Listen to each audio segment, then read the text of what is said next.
Hi friends, விறுவிறுப்பாக போயிட்டுருக்கக்கூடிய 3 முடிச்சு சீரியலில் அடுத்த கட்டம் பரபரப்பு என்ன மாதிரி விஷயங்களில் இருக்குது அப்படின்றது தான் இன்றைக்குரிய வீடியோவில் பார்க்க போகிறோம். வீடியோவை கடைசி வரைக்கும் ஸ்கிப் பண்ணாமல் பாருங்கள். நம்ம சேனலை ஃபர்ஸ்ட் டைம் விசிட் பண்ணுறீங்கன்னா மறக்காமல் சேனலை சப்ஸ்கிரைப் பண்ணிக்கோங்க ரெகுலர் இன்ஃபர்மேஷனுக்கு. ஓகே, வாங்க வீடியோக்குள்ளே போகலாம். நம்ம மாதவி, அம்மா நீ வாமா, முதல்ல போய் அவளை என்ன ஏதுன்னு கேட்போம் அப்படின்னு சொல்லிட்டு சுந்தரவல்லிட்ட சொல்லிட்டு இருக்காங்க. வர வர இந்த வீட்டுக்குள்ளே யாரை விடக்கூடாதுன்னு இந்த சுரேகாவுக்கு தெரியவே இல்லைம்மா அப்படின்னு சொல்லிட்டு கோவத்தோட மாதவி பேசிகிட்டு இருக்காங்க.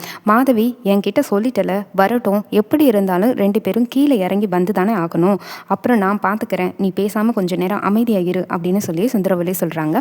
அப்படியே இந்த பக்கம் பார்த்தோம் அப்படின்னா இளந்திரையன் வீட்டுக்கு போகிறதுக்காக சுரேகாவோட ரூம்லேருந்து கிளம்புறாரு. எல்லாம் ஒரு நிமிஷம் நில்லு, அந்த ஃபோனு கொடு அப்படின்னு சொல்லிட்டு சுரேகா அந்த ஃபோனில் பாஸ்வேர்டு எல்லாமே சேஞ்ச் பண்ணி இந்தா இலா அப்படின்னு சொல்லிட்டு இளந்திரையன்ட்டு கொடுக்குறாங்க. இலா இப்போ நீ கிளம்பு அப்படின்னு சொல்கிறாங்க. வா, நான் உன்னை வெளியில் வரைக்கும் கூட்டிகிட்டு வந்து விட்டுட்டு வரேன் அப்படின்னு சொல்லிட்டு வெளியில் வந்து கூட்டிகிட்டு வர்றதுக்காக நம்ம சுரேகா இளந்திரையன் 2 பேருமே கையோடு அழைச்சிட்டு மாடிப்படியிலேருந்து இறங்கி வர இதை பார்த்ததும் அங்கே மாதவி இருந்துட்டு, அம்மா பாத்தியா, அவனோட கையை பிடிச்சிட்டு இறங்குறா, என்ன ஏதுன்னு கேளுமா, இதுக்கு மேலே என்னால் பொறுமையாக இருக்கவே முடியாது. சுரேகா ஒரு நிமிஷம் நில்லு. ஆமாம், ஆஃபீஸ் ஸ்டாஃப் எதுக்காக நம்ம வீட்டுக்கு வர வச்ச?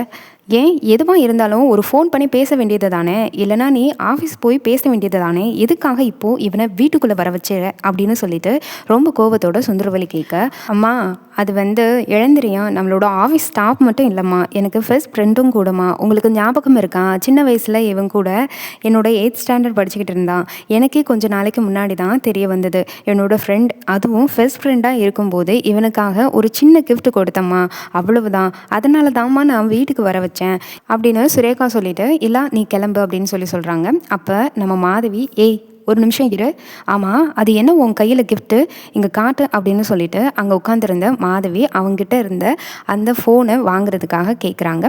உடனே இங்கே சுரேகா இருந்துட்டு, அக்கா உனக்கு எங்கேயாவது கொஞ்சமாவது அறிவு இருக்கா, நான் இளந்திரையனுக்கு கிஃப்ட் கொடுத்துருக்கேன்னு சொன்னல, அதை எதுக்காக நீ வாங்குற? அம்மா மாதவி வர வர பண்ணுறது எனக்கு கொஞ்சம் கூட பிடிக்கவே இல்லைம்மா, ஒழுங்கு அந்த கிஃப்ட்டை எல்லாக்கிட்ட கொடுக்க சொல்லுங்கம்மா அப்படின்னு சொல்லி சுரேகா ரொம்ப கோவத்தோடு பேசிகிட்டு இருக்காங்க.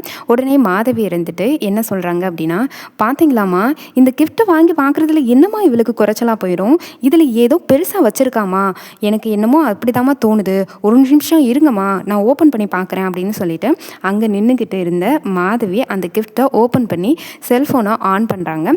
அந்த செல்ஃபோனில் ஏற்கனவே சுரேகா பாஸ்வேர்ட் போட்டு வச்சுட்டாங்க. அதை பார்த்ததும், ஏய் சுரேகா இதில் பாஸ்வேர்ட் போட்டு இருக்குது, இதில் என்னடி பாஸ்வேர்டு இருக்குது அப்படின்னு சொல்லி கேட்குறாங்க.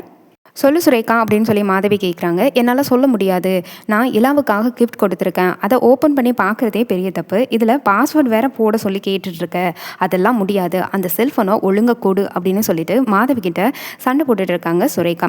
செல்ஃபோனை வாங்கி இலா கிட்ட கொடுக்குறாங்க.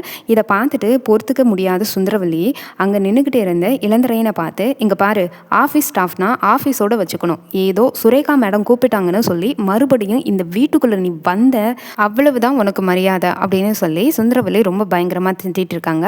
அது வந்து மேடம், இல்லை மேடம், சுரேகா மேடம் தான் என்னை வர சொல்லியிருந்தாங்க, நான் வரக்கூடாதுன்னு தான் சொல்லிட்டு இருந்தேன் அப்படின்னு சொல்லி இளந்திரையன் சொல்லிட்டு இருக்காரு. அதை கேட்டதும் சுந்தரவல்லி, ஏய் என்னையே நீ எதிர்த்து பேசுறியா அப்படின்னு சொல்லிட்டு வந்த கோவத்துக்கு சுந்தரவல்லி அங்கே நின்றுட்டு இருந்த இளந்திரையனோட கன்னத்தில் அறை கொடுக்குறாங்க. அதை பார்த்ததும் பொறுத்துக்க முடியாத அங்கே நின்றுட்டு இருந்த சுரேகாமா என்ன பண்ணுறாங்க அப்படின்னா, என்ன காரியமாக பண்ணிக்கிட்டு இருக்கீங்க, இப்போ எதுக்காக இலாவை நீங்கள் அடிச்சிங்க, அவங்ககிட்ட சாரி சொல்லுங்கள், நீங்கள் பண்ணது பெரிய தப்புமா, 1000 தான் இருந்தாலும் நம்ம கம்பெனியில் ஒரு ஸ்டாஃபாக இருந்தாலும் நீங்கள் அடிப்பீங்களா, அம்மா முதல்ல இப்போவே அவங்ககிட்ட சாரி கேளுங்க அப்படின்னு சொல்லிட்டு சுரேகா அங்கே சொல்லிட்டு இருக்காங்க.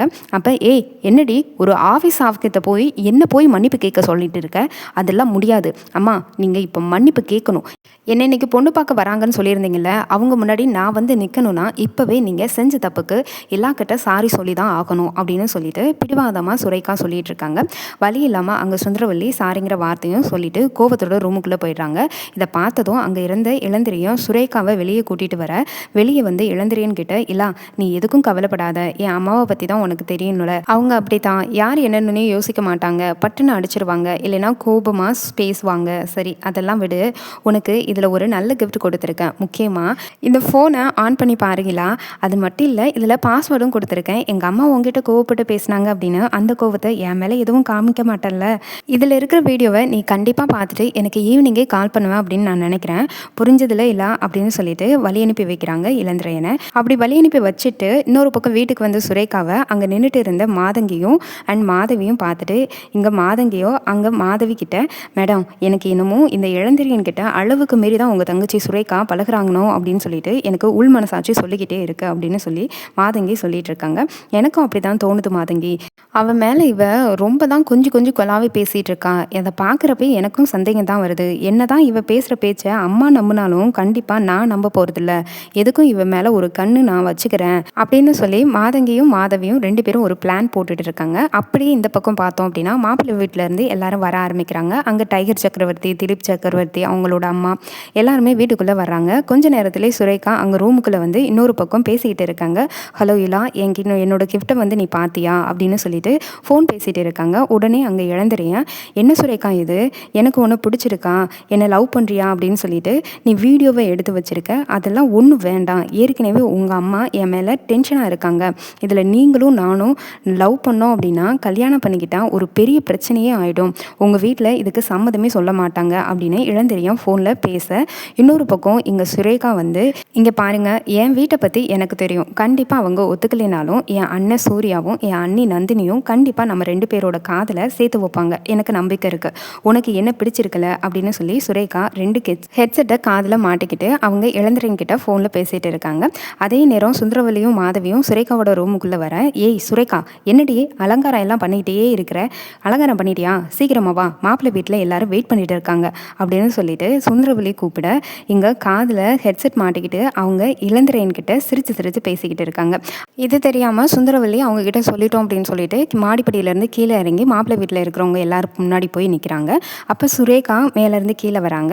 கொஞ்ச நேரத்துலேயே மாப்பிள்ளை வீட்டில் இருந்த அங்கே டைகர் சக்கரவர்த்தி வந்து திலீபன் கிட்ட கேட்குறாங்க, என்ன திலீபன், உனக்கு பொண்ணை பிடிச்சிருக்கா அப்படின்னு சொல்லி டைகர் சக்கரவர்த்தி கேட்க, எனக்கு ரொம்ப பிடிச்சிருக்குப்பா அப்படின்னு சொல்லி திலீபன் தன்னோட முடிவை சொல்ல, அங்கே உட்காந்துட்டு இருந்த திலீபனோட அம்மாவும் அங்கே சுரேகாவை பார்த்து, அப்புறம் என் பையன் திலீபனுக்கு உங்கள் பொண்ணை ரொம்ப பிடிச்சி போச்சு, சுரேகா உனக்கு என் பையனை பிடிச்சிருக்கா அப்படின்னு சொல்லி கேட்க, சுரேகா தலையை குனிஞ்ச மாதிரியே அங்கே இளந்திரன் கிட்ட காதில் ஹெட்செட்டில் மாட்டிக்கிட்டு எனக்கு ரொம்ப பிடிச்சிருக்கு அப்படின்னு சொல்லிட்டு இருக்காங்க. அங்கே வெக்கத்தோட ஃபோனில் பேசுகிறத இன்னொரு பக்கம் இவங்க எல்லாருமே திலீபனை பிடிச்சிருக்கு அப்படின்னு சொல்லி நினச்சிக்கிறாங்க. அதனால சுரேகா சொன்னதை தெரிஞ்சுக்கிட்டு அங்கே இருந்து எல்லாருமே சந்தோஷப்படுறாங்க. அங்கேருந்து நம்ம நந்தினியும் அண்ட் சூர்யாவும் ரொம்ப ஷாக் ஆகுறாங்க. என்னடா அது, இந்த கல்யாணமே வேணாம்னு சொன்னால் இப்போ திடீர்னு எல்லாருக்கும் முன்னாடி பிடிச்சிருக்கு அப்படின்னு சொல்லி சொல்கிறாங்களே அப்படின்னு சொல்லி நந்தினி ரொம்ப ஷாக் ஆகுறாங்க. சூர்யாவுமே ஷாக் ஆகுறாங்க. நந்தினியை பார்த்து சுந்தரவல்லி வந்து, ஏய் என்ன பார்த்துட்டு இருக்க, சுரேகாவை ரூம்குள்ளே கூட்டிகிட்டு போ அப்படின்னு சொல்லி சொல்கிறாங்க. சுந்தரவல்லி சொன்ன உடனே நந்தினி அங்கே சுரேகாவை அழைச்சிக்கிட்டு அப்படியே ரூம்குள்ளே மெதுவாகவும் நடந்து வராங்க. இன்னொரு பக்கம் அங்கே உட்காந்துட்டு இருந்த டைகர் சக்கரவர்த்தியோட மனைவின்னு எல்லாருமே சுந்தரவல்லி நாம இனிமேல் நிச்சயத்திட்ட மாற்றிக்கலாம் அப்படின்னு சொல்லி முடிவு பண்ணிடுறாங்க. உங்கள் பொண்ணுக்கு என் பையனை பிடிச்சிருக்கு, என் பையனுக்கு உங்கள் பொண்ணை பிடிச்சிருக்கு, இப்போ நிச்சயதார்த்தத்தை முடிச்சுக்கலாம், 2 or 3 டேஸில் நம்ம மேரேஜ் பண்ணிடலாம் அப்படின்னு சொல்லிட்டு இருக்காங்க. ரொம்பவும் குடும்பம் எல்லாருமே நிச்சயதார்த்த தாம்பலம் எல்லாத்தையும் மாற்றிக்கிட்டு ரொம்ப சந்தோஷத்துலேயே இருக்கிறாங்க. நிச்சயதார்த்தையும் முடிச்சிடுறாங்க அண்ட் கல்யாணத்துக்கான டேட்டையும் ஃபிக்ஸ் பண்ணிடுறாங்க. இன்னொரு பக்கம் ரூமுக்குள்ளே வந்து நம்ம நந்தினி சுரேகாவை பார்த்து கேட்குறாங்க, என்ன சுரேகாமா சொல்லிட்டு இருக்கீங்க அப்படின்னு சொல்லி கேட்குறாங்க. அப்போ நம்ம சுரேகா இருந்துட்டு, அண்ணி என்ன நீ ஏதோ பேய் பிடிச்ச மாதிரி அலறி போகிறீங்க, ஏன் இப்படி பண்ணுறீங்க அப்படின்னு சொல்லி கேட்குறாங்க. என்னாச்சு அண்ணி அப்படின்னு சொல்லி கேட்குறாங்க. சுரேகா அது கேட்ட உடனே, சுரேகாமா உண்மையாலுமே உங்களுக்கு கீழே இருந்த திலீபனை பிடிச்சிருக்கா? ஐயோ அண்ணி என்ன சொல்கிறீங்க, எனக்கு திலீபனை பிடிச்சிருக்குல்ல, நான் ஃபோனில் என்னோட இளந்திரையனுக்கு பிடிச்சிருக்குன்னு சொன்னேன், இலாவை தான் எனக்கு பிடிச்சிருக்கு அப்படின்னு சொன்ன உடனே, என்னது ஃபோனில் பேசிகிட்டு இருந்தீங்களா அப்படின்னு சொல்லி நந்தினி ஷாக் ஆகுறாங்க. ஐயோ ஆமாம் நீ, நான் இலா கிட்ட தான், அதான் இளந்திரையன் கிட்ட தான் நான் ஃபோனில் பேசிகிட்டு இருந்தேன். ஆமாம், இன்றைக்கி தான் அவங்ககிட்ட ஒரு கிஃப்ட் கொடுத்து அனுப்பினேன்ல, அதில் என் மனசுக்குள்ளே இருந்த எல்லாத்தையுமே வீடியோவாக அவனுக்கு அனுப்பியிருந்தேன். அந்த வீடியோவை பார்த்ததும் எனக்கு இலா ஃபோன் பண்ணியிருந்தா, இதோ என் காதில் ஹெட்செட் இருக்குது பாருங்கள், இதில் தான் இலாவை பிடிச்சிருக்கு அப்படின்னு சொல்லி நான் அவங்ககிட்ட ஃபோனில் சொல்லிக்கிட்டு இருந்தேன் அப்படின்னு சொல்லி சொல்கிறாங்க. நீங்கள் என்ன நீ அந்த திலீபனை போய் நான் பிடிச்சிருக்கு அப்படின்னு சொல்லி சொன்ன மாதிரி சொல்லிட்டு இருக்கீங்க?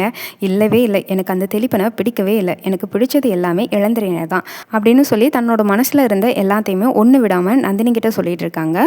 சுரேகா, ஐயோ கடவுளே என்ன இது, சுரேகாமா இப்படி ஒரு காரியத்தை பண்ணிட்டீங்களே, கீழே இருக்கிற எல்லாரும் முன்னாடியும் அந்த திலீபனை பிடிச்சிருக்குன்னு சொன்னதுனால இப்போது 2 பேருக்குமே நிச்சயதார்த்தத்தை முடிவு பண்ணிட்டாங்க. சுரேகாமா இனிமேல் என்ன பண்ணுவீங்க, நான் நினச்சி கூட பார்க்கல, இப்போது நாம் இந்த விஷயத்தை என்ன பண்ண போகிறோன்னு எனக்கு தெரியல, இப்போதைக்கு நம்ம இந்த விஷயத்த சொன்னால் கண்டிப்பாக சுரேகாமா பயங்கரமாக பதட்டப்படுவாங்க, கஷ்டப்படுவாங்க. இப்போதைக்கு இதை எதையுமே சொல்ல வேணாம் அப்படின்னு சொல்லிட்டு நந்தினி மனசுக்குள்ளேயே நினைக்கிறாங்க.